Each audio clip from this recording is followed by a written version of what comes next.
he didn't fully understand the terms of the no contact, and due to the non-threatening nature of the contact that he made,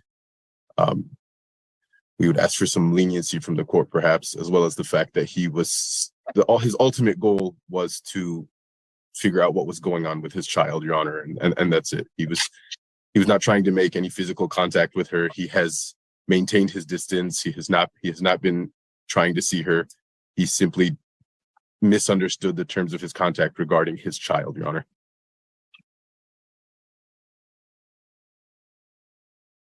And like I said, I have thoroughly went over those with him, and now he knows. He clearly understands the terms of his bond and what no contact means. Right out of the gate, the defense is trying to frame this as a misunderstanding instead of a deliberate violation. That's the entire strategy here. Notice the wording: non-threatening, trying to understand what was going on with his child, misunderstood the terms. They're building a picture of a frustrated father, not a dangerous defendant. But here's the problem, and this becomes the core issue for Judge Simpson later. Courts take no contact orders extremely seriously because they are designed to remove all ambiguity. Not contact only if emotional, not contact only if you mean well. No contact means exactly that. And you can already feel the tension building because the defense is leaning heavily into intent, while the prosecution is about to focus on behavior. In courtroom hearings like this, judges often care less about what somebody claims they meant and far more about what they actually did repeatedly over time. This is also where a lot of defendants get themselves into trouble. They think if the messages aren't openly threatening, they're safe. But harassment, persistence, emotional pressure, repeated calls, those can all become major bond issues very quickly. And trust me, the moment the court starts hearing specifics about timestamps and repeated messages, this hearing is about to shift in a very bad direction for the defendant. And Your Honor, if I may respond. Yes. While I agree that they're not necessarily threatening, they're definitely harassing. These text messages are coming in at numerous times of the day, including 4:47 a.m. Some of them are at 8 p.m. I believe there's only a few that actually relate to his child directly. There's one in particular that says, "You don't have to put me in jail to go be free whenever you want to be done with somebody. Just tell them that." That has nothing to do with their child. The next one says, "I would never think about putting you behind bars, and it's been times I could have, but for what?" This is actually like bordering witness interference. These are harassing communications. So whether he is saying they were just for his child or if he knew or not knew, the magistrate does go over the domestic violence terms at every arraignment. He does have an attorney. He was able to ask them if he could contact the victim and or not about their child. And I just have concerns that these texts they're not stopping. So it's not a once, how is our child doing? Is she doing okay in school? There's also a text message that says, "You could have told me you not effing with me like that, but I knew I should have listened to mine first when I was gone." And it continues. There's some profanity in there and slurs. So I mean, this is just inappropriate conversation, especially since his excuse is that it's all about their child, which I don't believe that's true. Wow. Your Honor, I would also like to make a response to that. There are numerous requests for him to speak to his child. There are numerous apologies, and as well as a text message that says, "I'm not trying to feud with anybody anymore." He's repeatedly apologized. Can I at least talk to her more than once? Now the defense is trying to pull the hearing back emotionally before it completely spirals out of control. And honestly, this is a classic courtroom recovery attempt. The prosecutor just spent nearly 2 full minutes reading messages that sounded obsessive, persistent, emotional, and potentially manipulative. So what does the defense do? They pivot to apologies, concern for the child, and emotional intent. But here's where this gets complicated and where Judge Simpson is clearly starting to lose patience. The issue is no longer whether some of the messages were polite. The issue is volume, frequency, persistence. Courts look at patterns. And when somebody keeps messaging after no response, keeps calling, keeps reaching out despite restrictions, judges often interpret that as somebody refusing to respect boundaries. The defense keeps returning to one phrase, his child. That's intentional because it humanizes the defendant. It gives the court a reason to hesitate before revoking bond. But prosecutors know this too, which is why they're emphasizing all the texts that had absolutely nothing to do with the child whatsoever. And let me ask you this. Do you think repeated apologies actually help someone in a hearing like this, or do they sometimes make things look even worse because they suggest the person knew they crossed the line? That's the uncomfortable gray area this courtroom is now entering. So, like I said, the ultimate goal is for him to try to speak with his child and figure out what was going on with his child. And like I said, the text messages include numerous apologies. They're not any type of violent conduct or any type of threats made. So I just wanted to address that. Well, not direct, but what is it about these? There's actually audio calls instead of type messages. I was trying to read. Oh, sorry. Mr. Farrell, I'll handle it.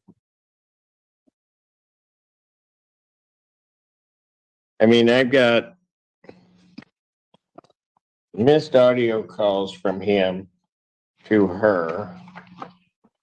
She's wrong. April 5th at 3:55 p.m., April 5th at 9:54 p.m., April 6th at 11:44 a.m., April 8th, 9:45 a.m., and then there's another one that doesn't have a date or it's at least cut off. Then April 8th at 10:07 a.m.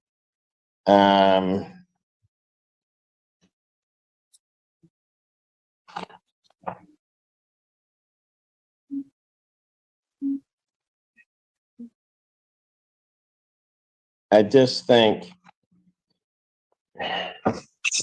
when I look at these, I mean, that's a problem. He's not supposed to be having any contact. If there's a child involved, then there's a mechanism by which he can go through to deal with that. And had he contacted you, but these are numerous contacts, sort of over and over. There's a missed audio call. He doesn't call, but I mean, doesn't call her back. And he just keeps going. This right here is the turning point of the hearing. Judge Simpson has officially moved past listening mode and entered evaluation mode. You can hear it in his tone immediately. Up until now, both sides were arguing interpretations, misunderstanding versus harassment, but the judge is now focusing on something much simpler and much more damaging: repetition. Repeated contact is poison in a no-contact case, and what's really hurting the defendant here is not just the texts themselves, it's the pattern: missed audio calls, multiple timestamps, repeated outreach over several days. Courts often view persistence after silence as intentional disregard for the order. And once a judge believes someone is ignoring conditions instead of accidentally misunderstanding them, bond revocation suddenly becomes very real. Notice something else too. Judge Simpson even explains there was a legal mechanism available if the defendant truly wanted contact regarding the child. That's critical, because now the argument shifts from "I didn't know" to "you had proper options and ignored them." That distinction matters enormously. The defense tried hard to frame this as emotional confusion, but the judge is looking at behavior mathematically now. How many contacts, how often, how consistent, and whether the defendant stopped when ignored. And honestly, once a judge starts talking like this instead of asking questions, defendants are usually already in dangerous territory. Time and time again, and just doesn't seem to understand not only the court's conditions, but if somebody's not responding, then they're not responding. I haven't contacted her since.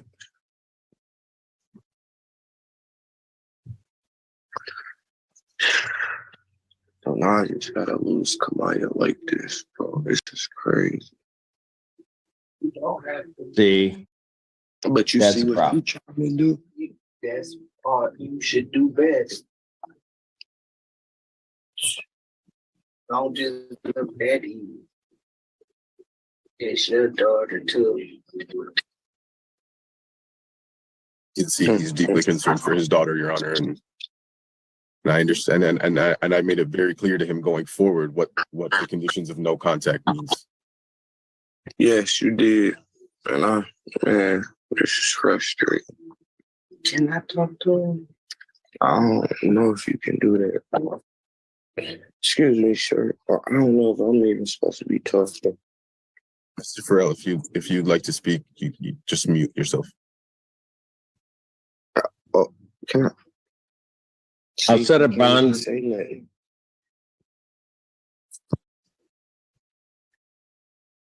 Is he done? Yeah, he's done, Your Honor. I'll set a bond hearing for April 24th, 2023, 9 a.m. Mainly to go through how this can't or shouldn't occur before. But at this time, given what I see here, the defendant's bond is hereby ordered revoked. Defendant to report to the Washtenaw County Jail by 6 p.m. this evening. And there it is. The hearing just escalated from warning territory into real consequences. Judge Simpson has officially revoked the defendant's bond. What makes this moment especially brutal is that you can actually hear the emotional collapse happening in real time before the ruling lands. The defendant is talking about losing access to his daughter, sounding frustrated, confused, desperate, and then immediately the judge pivots straight into enforcement. No emotional detour, no sympathy speech, just procedure and consequences. That contrast is powerful. A lot of people watching hearings like this expect judges to weigh emotional motivation heavily, but courts are structured around compliance first. Judges hear emotional explanations every single day. What they look for is whether someone followed the order anyway. And from the court's perspective, the defendant kept contacting the protected party repeatedly, despite restrictions that had already been explained during arraignment. What also hurts here is courtroom behavior, the interruptions, speaking out, trying to argue facts during the hearing. Even if emotionally understandable, it can make a defendant appear reactive rather than disciplined. At this point, Judge Simpson clearly believes the defendant doesn't fully respect court authority yet. And once a judge reaches that conclusion, bond conditions can tighten extremely fast, as we're seeing right now. So, excuse me, sir. And that hearing on the 24th is in person. Your Honor, may I say something? If you'd like, Mr. I'm not even in the state of Michigan. Like, how would I be able to just report myself to jail like that? That's what I'm trying to get you to understand. Like, I'm not, like, I fully understand the terms of no contact now that he went over it with me, but I'm miles away from there. Like, I'm just been reaching out there because my daughter came to the state of Michigan with me. She was in my possession. And all this happened. You know what I'm saying? I was up there to help her get on her feet. And boom, she called the police out of a misunderstanding. If you look at the body cam on your officers that arrested me, You might I'm want to Mr. stop Farrell, him. Mr. Farrell, please just refrain from speaking about anything more that happened that day. What state is he in? I'm in. Where are you currently? I'm in Georgia. And Your Honor, I don't see anything about from the arraignment where he is supposed to be in Georgia. My notes say that he was given PR here, and then he was taken to Wayne County and served 30 days in jail. And the magistrate explained that he had the no contact and no go-to order still in place. And I'm looking in GIS, and I don't see anything about his residence being in Georgia. That's what my current ID when they arrested me says Georgia. This may have been the single worst revelation of the entire hearing, because suddenly this case is no longer just about violating a no-contact order. Now the court is looking at a possible violation of travel restrictions too. And you can literally hear Judge Simpson recalculating the seriousness of the situation in real time. The moment the defendant says he's in Georgia, the judge immediately starts digging through the file searching for permission orders. That's not casual curiosity. That's judicial alarm bells going off. A lot of defendants make this mistake. They focus so heavily on one condition, like no contact, that they completely overlook the other bond requirements attached to release. But courts treat bond conditions as a package deal. If one condition gets ignored, judges start wondering whether any of the conditions matter to the defendant at all. And honestly, this is where the hearing fully slips away from the defense. Because now the judge isn't evaluating misunderstanding anymore. He's evaluating compliance credibility. Can this defendant actually be trusted to follow court orders moving forward? That's the real question. And when a judge starts saying things like, "I don't see any paperwork authorizing this," the courtroom momentum becomes incredibly difficult to recover from. My ID and my property said. Sir, Mr. Farrell, maybe you didn't understand what the magistrate was telling you, but if you want to keep interrupting me, you can keep interrupting me, but I'm about to tell you something, because part of your bond conditions are you are not to leave the state of Michigan without permission of the court. And when you said you weren't in the state, I'm looking through the file, the actual paper part of the file, to try and determine whether or not anybody granted you permission to leave the state. And I don't see it. I don't see it in terms of any paperwork, and I also don't see it in terms of any. There's no order which allows you to leave the state. Man.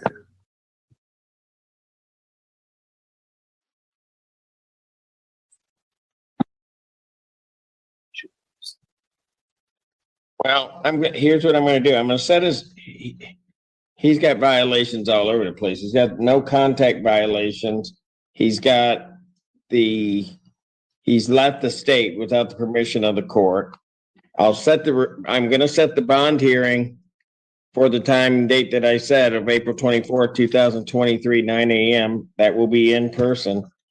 I'm going to give the defendant 2 days to report to the Washington County Jail. What's Wednesday? Wednesday is the 19th. I'll give him until the 19th, presuming that he doesn't. I don't know how you misunderstand that order. April 19th, or a bench warrant will issue with no bond.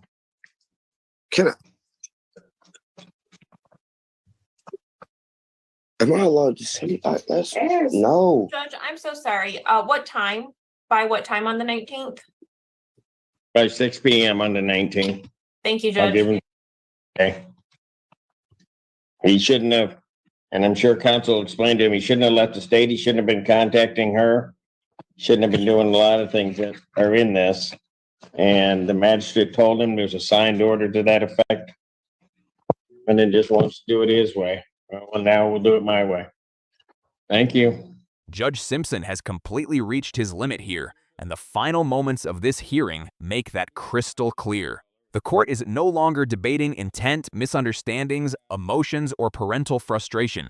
The ruling has now become about accountability and control. From Judge Simpson's perspective, the defendant violated no contact conditions repeatedly, left the state without court permission, interrupted proceedings multiple times, and continued trying to justify behavior instead of simply complying. And that final line, "Well, now we'll do it my way," tells you everything about where the judge's mindset ended up by the conclusion of this hearing. This case is also a powerful reminder of how quickly bond freedom can disappear. Many defendants think bond conditions are flexible suggestions, especially in emotionally charged domestic situations. Courts do not see them that way.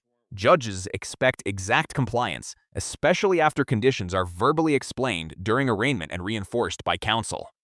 The biggest takeaway here? Once a judge starts believing someone is choosing their own interpretation of court orders instead of following them literally, patience disappears fast. Judge Simpson ultimately ordered the defendant to report to jail, scheduled the in-person bond hearing, and made it very clear that failure to comply would result in a no-bond bench warrant.